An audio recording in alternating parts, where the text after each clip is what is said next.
ಲೋಕಸಭಾ ಚುನಾವಣೆಗೆ ಕರ್ನಾಟಕದ ಬಿಜೆಪಿ ಹುರಿಯಾಳುಗಳು ಸಿದ್ಧರಾಗಿದ್ದಾರೆ. ನಿನ್ನೆ ಎರಡನೇ ಪಟ್ಟಿಯನ್ನು ಬಿಡುಗಡೆ ಮಾಡಿದಂತಹ ಹೈಕಮಾಂಡ್ ಕರ್ನಾಟಕದ 20 ಕ್ಷೇತ್ರಗಳಿಗೆ ಅಭ್ಯರ್ಥಿಗಳನ್ನು ಫೈನಲ್ ಮಾಡಿದ್ದಾರೆ. ಅದರಲ್ಲೂ ಕೆಲವರಿಗೆ ಶಾಕ್, ಘಟಾನುಘಟಿ ನಾಯಕರನ್ನ ಕೈ ಬಿಟ್ಟಿದೆ ಬಿಜೆಪಿ.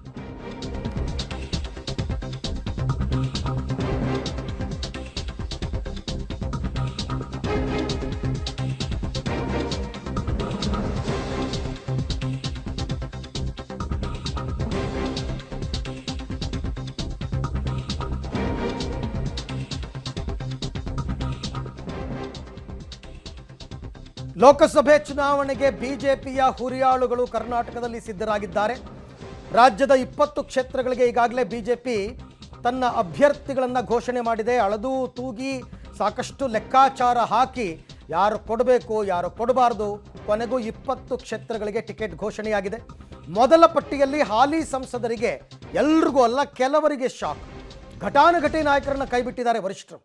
ತುಂಬ ಶಾಕ್. ಹಾಗೆ ನೋಡಕ್ಕೆ ಹೋದರೆ ನನಗೆ ಟಿಕೆಟ್ ಮಿಸ್ ಆಯ್ತಾ ಅಂತ ಅನ್ಕೋಬೇಕು. ಹಾಗೆ ಪ್ರತಾಪ್ ಸಿಂಹ, ನಳಿನ್ ಕುಮಾರ್ ಕಟೀಲ್, ಸದಾನಂದ ಗೌಡ, ಸಿದ್ದೇಶ್ವರ್, ಕರಡಿ ಸಂಗಣ್ಣ ಇವರೆಲ್ಲ ಸೇರಿ 9 ಮಂದಿ ಹಾಲಿ ಸಂಸದರಿಗೆ ಕೊಟ್ಟಿದ್ದಾರೆ.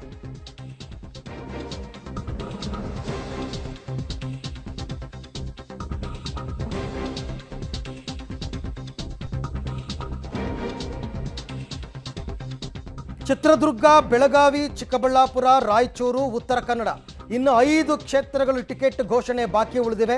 ಇಲ್ಲೂ ಕೂಡ ಶಾಕ್ ಕೊಡುತ್ತಾ ಹೈಕಮಾಂಡ್. ಹಾಗಾದರೆ 5 ಕ್ಷೇತ್ರಗಳಲ್ಲೂ ಕೂಡ ಹಾಲಿ ಸಂಸದರನ್ನ ಬದಲಾವಣೆ ಮಾಡ್ತಾರೆ ಅಂತಕ್ಕಂಥ ಸುದ್ದಿ ಕೇಳಿ ಬರ್ತಾ ಇದೆ. ಅಭ್ಯರ್ಥಿಯನ್ನ ಘೋಷಣೆ ಮಾಡದೆ ಬಾಕಿ ಉಳಿಸ್ಕೊಂಡಿದೆ ಹೈಕಮಾಂಡ್.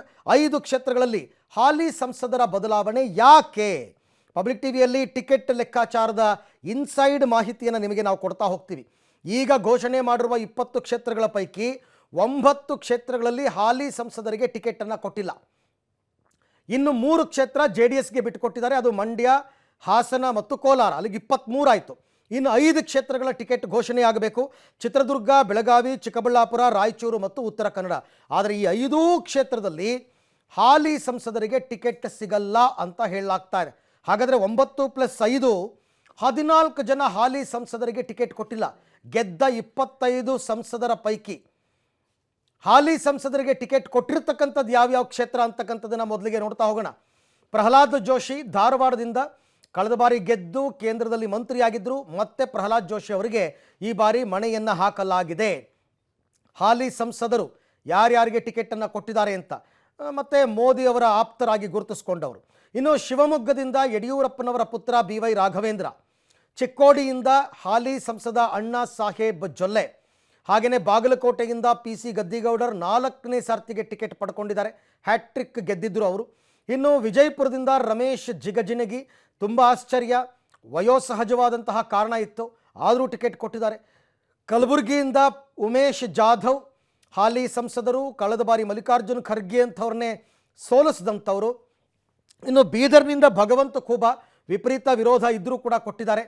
ಬೆಂಗಳೂರು ಸೆಂಟ್ರಲ್ನಿಂದ PC ಮೋಹನ್ ಹಾಲಿ ಸಂಸದರು, ಬೆಂಗಳೂರು ದಕ್ಷಿಣದಿಂದ ತೇಜಸ್ವಿ ಸೂರ್ಯ ಇವರೆಲ್ಲರೂ ಕೂಡ ಹಾಲಿ ಸಂಸದರು. ಟಿಕೆಟ್ ಸಿಕ್ಕಿರ್ತಕ್ಕಂಥವ್ರು ಇವರೆಲ್ಲರೂ ಕೂಡ. ಈ 20 ಜನರಲ್ಲಿ 11 ಜನ ಹಾಲಿ ಸಂಸದರು ಟಿಕೆಟ್ ಪಡೆಯುವಲ್ಲಿ ಸಫಲರಾಗಿದ್ದಾರೆ. 9 ಜನಕ್ಕೆ ಮಿಸ್ ಆಗಿದೆ. ಹಾಲಿ ಸಂಸದರು ಅಂತಕ್ಕಂಥದ್ದೇ ಹಣೆಪಟ್ಟಿ ಆಗಲ್ಲ, ಅದಕ್ಕೆ ಬೇರೆ ಬೇರೆ ಕಾರಣಗಳಿರುತ್ತೆ. ಒಬ್ಬೊಬ್ಬರಿಗೆ ಟಿಕೆಟ್ ಮಿಸ್ ಆಗಿರೋದಕ್ಕೂ ಕೂಡ ಬೇರೆ ಬೇರೆ ರೀಸನ್ಸ್ ಇದೆ, ಬೇರೆ ಬೇರೆ ಸ್ಟ್ರಾಟಜಿ ಇದೆ. ನೋಡಿ, BJP ಲೋಕಕಲಿಗಳಲ್ಲಿ ಈಗ ಬೆಂಗಳೂರು ಗ್ರಾಮಾಂತರಕ್ಕೆ ಅಚ್ಚರಿ ಅಭ್ಯರ್ಥಿಯಾಗಿ ಡಾಕ್ಟರ್ CN ಮಂಜುನಾಥ್ ಅವರು ಬಂದಿದ್ದಾರೆ. ಜಯದೇವ ಹೃದ್ರೋಗ ಸಂಸ್ಥೆಯ ಮಾಜಿ ನಿರ್ದೇಶಕರು. ಇನ್ನು ಬೆಂಗಳೂರು ಉತ್ತರದಲ್ಲಿ ಶೋಭಾ ಕರಂದ್ಲಾಜೆಗೆ ಟಿಕೆಟ್ ಕೊಟ್ಟಿದ್ದಾರೆ. ಸದಾನಂದ ಗೌಡರಿಗೆ ಕೊಟ್ಟಿದ್ದಾರೆ. ಹಾಲಿ ಸಂಸದರು ಸದಾನಂದ ಗೌಡರು. ಇನ್ನು ಹಾಗೆಯೇ ಉಡುಪಿ ಚಿಕ್ಕಮಗಳೂರು ಕ್ಷೇತ್ರಕ್ಕೆ ಬಂದರೆ ಅಲ್ಲಿ ಕೋಟಾ ಶ್ರೀನಿವಾಸ ಪೂಜಾರಿಗೆ ಟಿಕೆಟ್ ಸಿಕ್ಕಿದೆ. ಶೋಭಾ ಕರಂದ್ಲಾಜೆಯನ್ನು ಅಲ್ಲಿಂದ ಕಳಿಸಿದ್ದಾರೆ. ಮೈಸೂರಿಗೆ ಬರೋದಾದರೆ ಯದುವೀರ್ ಒಡೆಯರ್ ಅವರಿಗೆ ಟಿಕೆಟ್ ಕೊಟ್ಟಿದ್ದಾರೆ. ಪ್ರತಾಪ್ ಸಿಂಹಗೆ ಕೊಟ್ಟಿದ್ದಾರೆ. ಪ್ರತಾಪ್ ಸಿಂಹ ಅವರಿಗೆ ಟಿಕೆಟನ್ನು ಕೊಟ್ಟಿಲ್ಲ. ಹಾಗೆಯೇ ದಕ್ಷಿಣ ಕನ್ನಡಕ್ಕೆ ಬಂದರೆ ದಕ್ಷಿಣ ಕನ್ನಡದಲ್ಲಿ ಕ್ಯಾಪ್ಟನ್ ಬ್ರಿಜೇಶ್ ಚೌಟಾ ಅವರಿಗೆ ಟಿಕೆಟ್ ಸಿಕ್ಕಿದೆ. ನಳಿನ್ ಕುಮಾರ್ ಕಟೀಲ್ಗೆ ಬಳ್ಳಾರಿಗೆ ಬರೋದಾದರೆ ಶ್ರೀರಾಮುಲು ಅವರಿಗೆ ಟಿಕೆಟ್ ಸಿಕ್ಕಿದೆ. ಹಾಲಿ ಸಂಸದ ದೇವೇಂದ್ರಪ್ಪ ಅವರಿಗೆ ಕೊಟ್ಟಿದ್ದಾರೆ. ಬೇರೆ ಬೇರೆ ಕಾರಣ, ನಾನು ಆಗಲೇ ಹೇಳಿದಂತೆ ಬೇರೆ ಬೇರೆ ಕಾರಣಗಳು. ಇನ್ನು ದಾವಣಗೆರೆಗೆ ಬರೋದಾದರೆ ಇದೇನು ತುಂಬ ಬದಲಾವಣೆ ಅಲ್ಲ. ಸಿದ್ದೇಶ್ವರ್ ಅವರಿದ್ದರು, ಅವ್ರ ಪತ್ನಿಗೆ ಟಿಕೆಟ್ ಕೊಟ್ಟಿದ್ದಾರೆ ಅಷ್ಟೇ. ಹಾಗೆಯೇ ಕೊಪ್ಪಳಕ್ಕೆ ವೆರಿ ಇಂಟ್ರೆಸ್ಟಿಂಗ್, ಕರಡಿ ಸಂಗಣ್ಣ ಇದ್ದರು, ಅವರಿಗೆ ಕೋಕ್ ಕೊಟ್ಟು ಡಾಕ್ಟರ್ ಬಸವರಾಜ್ ಅವ್ರನ್ನ ಕರ್ಕೊಂಡು ಬಂದಿದ್ದಾರೆ, ಟಿಕೆಟನ್ನು ಕೊಟ್ಟಿದ್ದಾರೆ ಡಾಕ್ಟರ್ ಬಸವರಾಜ್ಗೆ. ಇನ್ನು ಹಾವೇರಿನಲ್ಲಿ ಶಿವಕುಮಾರ್ ಉದಾಸಿ ಇದ್ದರು, ಅವ್ರು ನಿಲ್ಲಲ್ಲ ಅಂತ ಹೇಳಿದರು, ಅವ್ರ ನಿವೃತ್ತಿ ಕೊಟ್ಟು ಈಗ ಬಸವರಾಜ ಬೊಮ್ಮಾಯಿ ಮಾಜಿ ಮುಖ್ಯಮಂತ್ರಿಗಳಿಗೆ ಟಿಕೆಟನ್ನು BJP ಕಲ್ಪಿಸಿದೆ.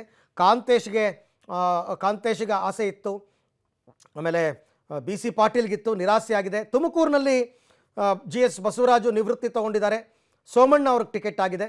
ಚಾಮರಾಜನಗರದಲ್ಲಿ ಶ್ರೀನಿವಾಸ್ ಪ್ರಸಾದ್ ನಿವೃತ್ತಿ ತಗೊಂಡಿದ್ದಾರೆ, ಅವ್ರ ಕುಟುಂಬದವರಿಗೆ ಕೊಡ್ತಾರೆ ಅಂತ ಇತ್ತು. ಬಟ್ ಬಾಲರಾಜು, ಕೊಳ್ಳೇಗಾಲದ ಮಾಜಿ ಶಾಸಕರು ಬಾಲರಾಜ್ ಅವರಿಗೆ ಈಗ ಟಿಕೆಟ್ ಫೈನಲ್ ಆಗಿದೆ. ಯಾರಿಗೆ ಯಾರು ರೀಪ್ಲೇಸ್ಮೆಂಟ್ ಅಂತಕ್ಕಂಥದ್ದನ್ನು ಹೇಳ್ತಾ ಇದ್ದೀವಿ, ಯಾರಿದ್ದರೂ ಯಾರು ಬಂದರು ಆ ಜಾಗಕ್ಕೆ ಅಂತಕ್ಕಂಥದ್ದನ್ನು ನಿಮಗೆ ತೋರಿಸ್ತಾ ಇದ್ದೀವಿ. 20 ಕ್ಷೇತ್ರಗಳ ಅಭ್ಯರ್ಥಿಗಳ ಟಿಕೆಟನ್ನು ಘೋಷಣೆ ಮಾಡಿದೆ ನಿನ್ನೆ ಅಷ್ಟೇ BJP. ಇವರುಗಳನ್ನ ಗೆಲ್ಲಿಸ್ಕೊಂಡು ಬರಬೇಕು ಅಂತಕ್ಕಂಥ ಗುರುತರ ಜವಾಬ್ದಾರಿ ರಾಜ್ಯ BJPಗಿದೆ. ಎಲ್ಲ ಸಾಕಷ್ಟು ಚರ್ಚೆ ಮಾಡಿ, ವಿಜಯೇಂದ್ರ, ಯಡಿಯೂರಪ್ಪ, ಅಶೋಕ್ ಎಲ್ಲರ ಜೊತೆನೂ ಚರ್ಚೆ ಮಾಡಿ ಈ ನಿರ್ಧಾರಕ್ಕೆ ಬಂದಿರತಕ್ಕಂಥದ್ದು. ಇನ್ನು ಎರಡನೇ ಪಟ್ಟಿಯಲ್ಲಿ ಯಾರಿಗೆ ಶಾಕ್ ಅಂತಕ್ಕಂಥದ್ದು, ಚಿತ್ರದುರ್ಗದ ಹಾಲಿ ಸಂಸದ ಎ ನಾರಾಯಣಸ್ವಾಮಿ ಸ್ಪರ್ಧೆಗೆ ನಿರಾಸಕ್ತಿ ತೋರಿಸ್ತಾ ಇದ್ದಾರೆ ಅಂತ ಹೇಳಲಾಗ್ತಾ ಇದೆ. ಮಾದಾರ ಚೆನ್ನಯ್ಯ ಸ್ವಾಮಿಗಳನ್ನ ಕರ್ಕೊಂಡು ಬರಬೇಕು ಅಂತ ಇತ್ತು, ಬಟ್ ಅದಾಗಲಿಲ್ಲ. ಮಾಜಿ ಸಚಿವ ಜನಾರ್ದನ ಸ್ವಾಮಿ ಟಿಕೆಟ್ ಆಕಾಂಕ್ಷಿ ಆಗಿದ್ದಾರೆ. ಜನಾರ್ದನ್ ಸ್ವಾಮಿಗೆ ಟಿಕೆಟ್ ಸಿಗುತ್ತಾ, ನಾರಾಯಣಸ್ವಾಮಿಗೆ ಮನವೊಲಿಸಿ ಮತ್ತೆ ಕರ್ಕೊಂಡು ಬರ್ತಾರಾ ಗೊತ್ತಿಲ್ಲ. ಬೆಳಗಾವಿ ಹಾಲಿ ಸಂಸದೆ ಮಂಗಳಾ ಅಂಗಡಿ ನನ್ನ ಪುತ್ರಿಗೆ ಟಿಕೆಟ್ ಕೊಡಿ ಅಂತ ಕೇಳಿದ್ದಾರೆ, ನನ್ನ ಪುತ್ರಿಗೆ ಕೊಡಿ ಅಂತ. ಆದರೆ ಮಾಜಿ CM ಜಗದೀಶ್ ಶೆಟ್ಟರ್ ಹೆಸರು ಮುನ್ನೆಲೆಯಲ್ಲಿದೆ, ಇನ್ನೂ ಟಿಕೆಟ್ ಘೋಷಣೆ ಆಗಿಲ್ಲ. ಇನ್ನು ಮಹಂತೇಶ್ ಕವಟಗಿ ಮಠ ಕೂಡ ಟಿಕೆಟ್ ಆಕಾಂಕ್ಷಿ ಆಗಿದ್ದಾರೆ, ಅದಕ್ಕೆ ಅಲ್ಲಿ ಗೋ ಬ್ಯಾಕ್ ಶೆಟ್ಟರ್ ಅಂತೆಲ್ಲ ಮಾಡಿದ್ರು ಮಹಂತೇಶ್ ಕವಟಗಿ ಮಠ ಕಡೆಯವರು. ಇನ್ನು ಚಿಕ್ಕಬಳ್ಳಾಪುರದಿಂದ ಚುನಾವಣಾ ರಾಜಕೀಯಕ್ಕೆ ಸಂಸದ ಬಚ್ಚೇಗೌಡ ನಿವೃತ್ತಿಯಾಗಿದ್ದಾರೆ, ಆ ಜಾಗಕ್ಕೆ ಮಾಜಿ ಸಚಿವ ಡಾಕ್ಟರ್ ಕೆ ಸುಧಾಕರ್ ಅವರು ಬರಬೇಕು ಅಂತ ಇದೆ. SR ವಿಶ್ವನಾಥ್ ಅವರ ಪುತ್ರನಿಗೆ ಟಿಕೆಟ್ ಅಂತ ಇದ್ದಾರೆ. MTB ನಾಗರಾಜ್ ಹೆಸರು ಕೇಳಿಬಂದಿತ್ತು ಬಿಗಿನಿಂಗಲ್ಲಿ, ಗೊತ್ತಿಲ್ಲ, ನೋಡೋಣ ಯಾರಕ್ಕೆ ಇದನ್ನು ಹಾಕ್ತಾರೆ ಅಂತ. ಇನ್ನು ರಾಯಚೂರು ಹಾಲಿ ಸಂಸದ ರಾಜಾ ಅಮರೇಶ್ ನಾಯಕ್ ಬದಲಾವಣೆಯ ಕೂಗು ಜೋರಾಗಿದೆ, ಅವ್ರು ಬೇಡ ಅಂತ ಇದ್ದಾರೆ. ಒಂದು ವೇಳೆ ಅವರಿಗೆ ಟಿಕೆಟ್ ಸಿಗಲಿಲ್ಲ ಅಂತಂದರೆ BV ನಾಯಕ್ ಅವರ ಹೆಸರು ಮುಂದೆ ಇದೆ. BV ನಾಯಕ್ ಕಾಂಗ್ರೆಸ್ನಲ್ಲಿದ್ದವರು, BJPಗೆ ಬಂದಿರತಕ್ಕಂಥವ್ರು, ಅವ್ರಿಗೆ ಟಿಕೆಟ್ ಸಿಗುವ ಸಾಧ್ಯತೆಗಳಿವೆ. ಈ ಎಲ್ಲ ವಿಚಾರಕ್ಕೆ ಸಂಬಂಧಪಟ್ಟಂತೆ ಮತ್ತಷ್ಟು ಮಾಹಿತಿ ನನ್ನ ಕೊಲೀಗ್ ನವದೆಹಲಿಯಿಂದ ಶಬೀರ್ ಜಾಯ್ನ್ ಆಗ್ತಾ ಇದ್ದಾರೆ. ಶಬೀರ್, ಮೊದಲನೇದಾಗಿ ಈಗ ಪ್ರಕಟವಾಗಿರುವ 20 ಅಭ್ಯರ್ಥಿಗಳ ಪಟ್ಟಿ ಬಗ್ಗೆ ಮಾತಾಡೋದಾದರೆ 9 ಮಂದಿ ಹಾಲಿ ಸಂಸದರಿಗೆ ಟಿಕೆಟ್ ಮಿಸ್ ಆಗಿದೆ. ಹೈಕಮಾಂಡ್ ಲೆಕ್ಕಾಚಾರ ಏನು? ಅರವಿಂದ್, ಈ ಬಾರಿ ಸಾಕಷ್ಟು ಅಳೆದು ತೂಗಿ ಲೆಕ್ಕಾಚಾರವನ್ನ ಹಾಕಿ ಅಭ್ಯರ್ಥಿಗಳನ್ನ BJP ಹೈಕಮಾಂಡ್ ಫೈನಲ್ ಮಾಡಿರುವಂತದ್ದು. ಅಫ್ಕೋರ್ಸ್ 9 ಮಂದಿ ಹಾಲಿ ಸಂಸದರಿಗೆ ಕೋಕ್ ಕೊಟ್ಟಿದ್ರು ಕೂಡ ಅದರಲ್ಲಿ ಒಂದು 3-4 ಜನ ತಾವೇ ಟಿಕೆಟ್ ಬೇಡ ಅನ್ನುವಂತ ನಿಟ್ಟಿನಲ್ಲಿ ಸ್ಪರ್ಧೆಗೆ ಹಿಂದೇಟನ್ನ ಹಾಕಿದ್ರು. ಈ ಹಿನ್ನೆಲೆಯಲ್ಲಿ ಅವರಿಗೆ ಬದಲಿ ಆಯ್ಕೆಯನ್ನ ಮಾಡುವಂತ ಕೆಲಸವನ್ನ ಮಾಡಿದ್ದಾರೆ. ಅದನ್ನ ಹೊರತುಪಡಿಸಿ ನಾವು ನೋಡೋದಾದ್ರೆ ಮುಖ್ಯವಾಗಿ ದಕ್ಷಿಣ ಕನ್ನಡ ಆಗಿರ್ಬೋದು ಅಥವಾ ಬೆಂಗಳೂರು ನಾರ್ತ್ ಆಗಿರ್ಬೋದು, ಜೊತೆಗೆ ಮೈಸೂರು ಆಗಿರ್ಬೋದು, ಈ ರೀತಿಯಾಗಿ ಪ್ರಮುಖ ಕ್ಷೇತ್ರಗಳಲ್ಲಿ ಬದಲಾವಣೆ ಮಾಡೋ ಮೂಲಕ BJP ಹೈಕಮಾಂಡ್ ಒಂದು ಅಚ್ಚರಿಯನ್ನ ಮೂಡಿಸುವಂತ ಕೆಲಸವನ್ನ ಮಾಡಿರುವಂತದ್ದು. ಮುಖ್ಯವಾಗಿ ಗ್ರೌಂಡ್ ರಿಯಾಲಿಟಿ ಏನು ಅನ್ನುವಂಥದ್ದನ್ನ ಅರ್ಥ ಮಾಡಿಕೊಂಡು ಅಭ್ಯರ್ಥಿಗಳನ್ನ ಬದಲಾಯಿಸುವಂತ ಕೆಲಸವನ್ನ ಇಲ್ಲಿ ಮಾಡುವಂತ ಕೆಲಸವನ್ನ BJP ಹೈಕಮಾಂಡ್ ಮಾಡಲಾಗಿರುವಂತದ್ದು. ಬಹಳಷ್ಟು ವಿರೋಧಗಳು ಎಲ್ಲೆಲ್ಲಿ ಕೇಳಿ ಬಂದಿದೆ ಅಲ್ಲಿ ಸಂಸದರನ್ನ ಬದಲಾಯಿಸುವಂತ ಕೆಲಸವನ್ನ ಮಾಡಲಾಗಿದೆ. ಇನ್ನು ಕೆಲವು ಪ್ರದೇಶಗಳಲ್ಲಿ ಅಂದ್ರೆ ಅದು ಬಿಜಾಪುರ ಆಗಿರ್ಬೋದು, ಬೀದರ್ ಆಗಿರ್ಬೋದು, ಈ ಪ್ರದೇಶಗಳಲ್ಲಿ ಸಾಕಷ್ಟು ವಿರೋಧ ಇದ್ರೂ ಕೂಡ ಹಾಲಿ ಸಂಸದರನ್ನೇ ಮುಂದುವರಿಸುವಂತ ಕೆಲಸವನ್ನ ಮಾಡುವಂತ ಕೆಲಸವನ್ನ ಹೈಕಮಾಂಡ್ ಮಾಡಿರುವಂತದ್ದು. ಬೇರೆ ಬೇರೆ ಒತ್ತಡಗಳು ಇಲ್ಲಿ ಕೆಲಸ ಮಾಡಿದವೆ ಅನ್ನುವಂತ ಮಾಹಿತಿಗಳು ಕೂಡ ಸದ್ಯಕ್ಕೆ ಲಭ್ಯ ಆಗ್ತಾ ಇರುವಂತದ್ದು. ಒಟ್ಟಾರೆಯಾಗಿ ನಾವು ನೋಡೋದಾದ್ರೆ ಗೆಲುವಿನ ಒಂದು ಮಾನದಂಡವನ್ನ ಇಟ್ಕೊಂಡು ಒಂದಿಷ್ಟು ಬದಲಾವಣೆಗಳನ್ನ ಮಾಡೋದಾದ್ರೆ ಮತ್ತೊಂದಿಷ್ಟು ಕಾಂಪ್ರಮೈಸ್ ಅನ್ನ ಕೂಡ ಮಾಡ್ಕೊಂಡಿರುವಂತದ್ದು BJP ಹೈಕಮಾಂಡ್ ಇಲ್ಲಿ ಸ್ಪಷ್ಟವಾಗಿ ಕಾಣಿಸ್ತಾ ಇರುವಂತದ್ದು. Arvind, okay, thank you Shabir, ತಮ್ಮ ಎಲ್ಲ ಮಾಹಿತಿಗಾಗಿ ಧನ್ಯವಾದ.